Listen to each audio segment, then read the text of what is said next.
सुनो भाई, देखो जो हमारे पास ना अब कुछ थ्योरी वगैरह है, ये सारी पहले हमें पता होनी चाहिए। देखो वैसे ना जहाँ तक मुझे पता है कि तुम्हें ना ये सारी बात पहले से पता होंगी, ठीक है। अगर तुम्हें ट्रेडिंग और प्रॉफिट एंड लॉस अगर तुम्हें करना आ गया है तो ये सारी बात तुम्हें पहले से पता होंगी, ठीक। तो भाई अब ना बात करते हैं कि फिर भी इससे पढ़ना क्यों है। देखो पहला जो हमारे पास टॉपिक है कि operating profit and net profit, इसका मतलब क्या होता है भाई। ऑपरेटिंग में बोल सकता हूँ एक टाइप का ग्रॉस बोल सकते हैं, लेकिन बोला जाता नहीं है, ठीक है।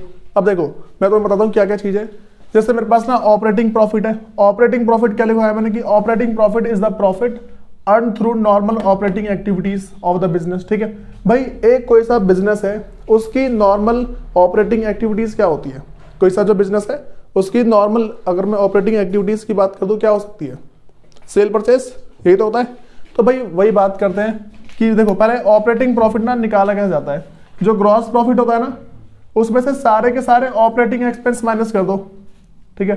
अब बात करते हैं भाई ऑपरेटिंग एक्सपेंस क्या होते हैं, those expense which are associated with operating activities. भाई देखो यहाँ भी कंफ्यूजन है कि ऑपरेटिंग एक्टिविटीज से जो जो रिलेटेड है उन सबको हम माइनस करते हैं ग्रॉस प्रॉफिट में से, ठीक है।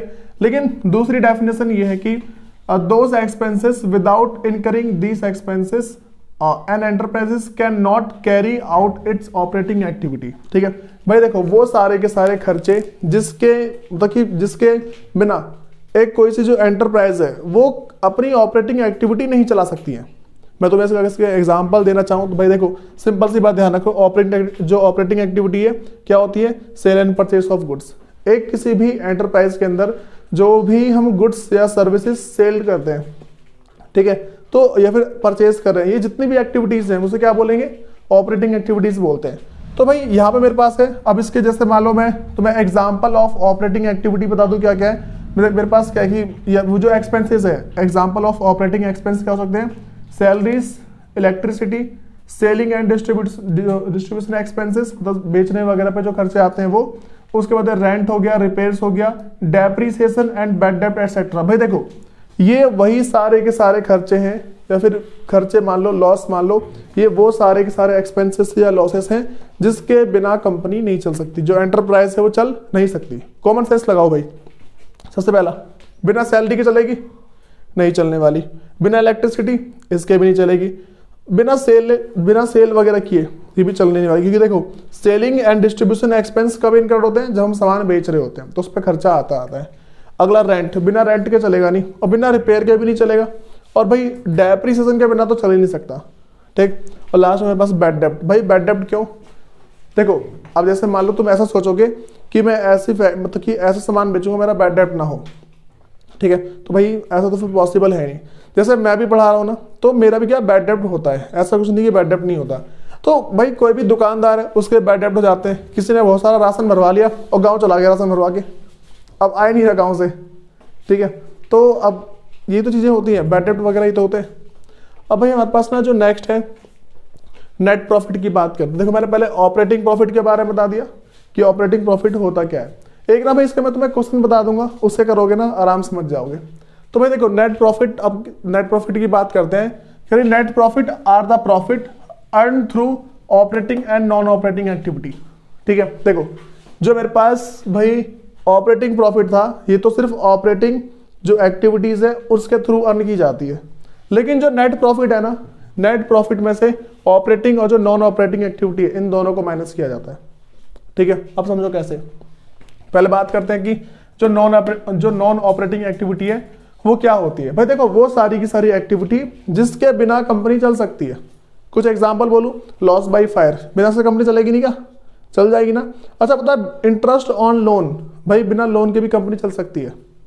जितना तुम्हारे पास पैसा है उसी पैसे से काम चला लो, ठीक है। तो देखो मैंने क्या बताया कि भाई those activity without which an enterprise can run.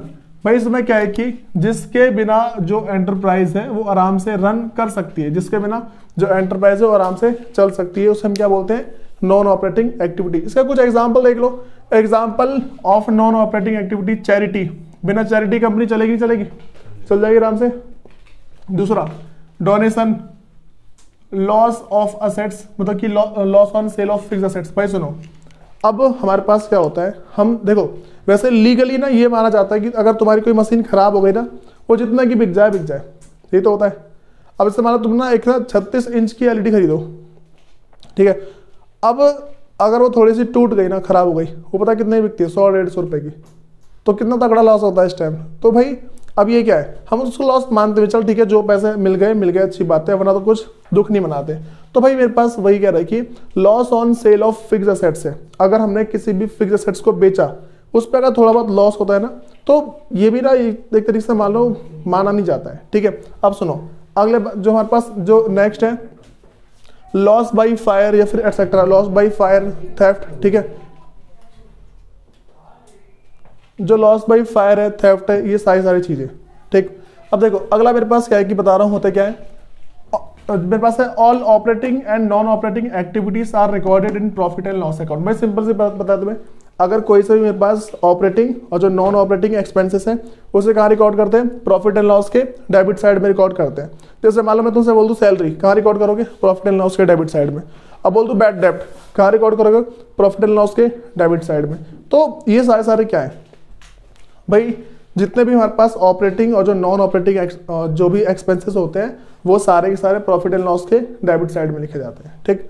भाई अगली बात कर दूं, अच्छा एक बात बताओ कि अगर मान लो सामान जल गया और इंश्योरेंस क्लेम जो इंश्योरेंस क्लेम है वो मिल गया, बात समझ में आई, सामान जल गया और फिर जाके हमें क्या मिला, इंश्योरेंस क्लेम मिला है, ठीक है। तो भाई अब ये क्या चीज़ है, सामान जलने के बाद अगर इंश्योरेंस क्लेम मिल जाता है, इसको कहाँ रिकॉर्ड किया जाएगा, ट्रेडिंग में, प्रॉफिट एंड लॉस में, बैलेंस शीट में, कहाँ पे, प्रॉफिट एंड लॉस में होगा। देखो जो प्रॉफिट एंड लॉस है इसका क्रेडिट साइड में होगा, क्यों होगा भाई, वैसे मैंने कल भी बताया लास्ट क्लास में, और फिर क्योंकि मेरे पास एक इनडायरेक्ट टाइप की इनकम है, ठीक। तो ये बात ध्यान रख के चलनी है भाई। मेरे पास क्या है कि operating and non operating income की बात करते हैं, क्या होते हैं।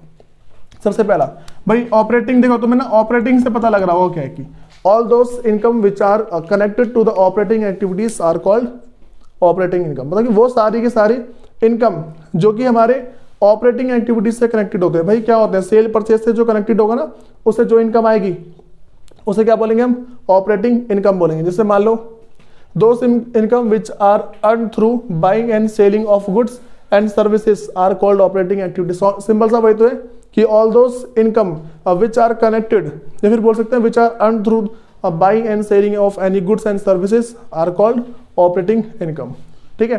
उसके बाद दूसरी बात कर दूं, नॉन ऑपरेटिंग इनकम क्या होती है भाई, इसका अपोजिट, ठीक है, which are not earn through the operating activities, ऐसे भी लिख सकते हो, ठीक है। तो such income which are not related to operating activity, वो सारे के सारे इनकम जो कि क्या ऑपरेटिंग एक्टिविटी से कनेक्टेड नहीं है, are called non operating income. कोई दिक्कत है इसके अंदर, फिर सुनो कुछ एग्जांपल ले लो उसके कि नॉन ऑपरेटिंग इनकम के एग्जांपल क्या। तो भाई तुम्हें इसका एग्जांपल तो पता है ना, ठीक है, वही बाइंग सेलिंग, जो बाइंग और सेलिंग है इसी की बात चलती है।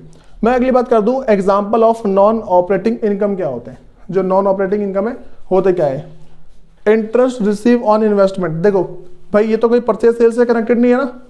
दूसरा मेरे पास है गेन, मतलब जो profit on sale of fix assets, जो मेरे पास एक फिक्स एसेट्स थी मैंने उसको बेच दिया, तो इससे कोई भी ऐसी बात तुम्हारे सामने निकल के आ रही है कि भाई कोई परचेज से रिलेटेड हो, ये सब परचेज से सेल से नहीं है ना भाई। देखो ये सारी बात ना तुम्हें क्या लग रहा होगा, एक ट्रेडिंग का पार्ट है, दूसरा प्रॉफिट एंड लॉस का, ऐसा लग रहा होगा, लेकिन ऐसा कुछ नहीं है, ठीक है।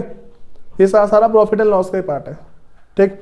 तो ये सारी बात पता लग रही है भाई। देखो ये तो मैं ना, ये मान लो एग्जाम में भले ही ना आए लेकिन लाइफ में आते जरूर हैं, अभी काम नहीं आएंगे। देखो ऐसा होता है ना कि अच्छा किसी ने वाला एग्जाम्पल सुना है, जैसे हमने किसी इंसान को अगर एक बार देख रखा है ना, अगर दोबारा देखते हैं पहचान जाते हैं, भले एक साल बाद देखें। मतलब जैसे मान लो किसी से थोड़ा सा रिलेट हो गए हम, कोई हमारे पड़ोस में रहने आया, अब क्या है कि हमने उससे देखा, हाँ भाई चल ठीक है ये ऐसा है।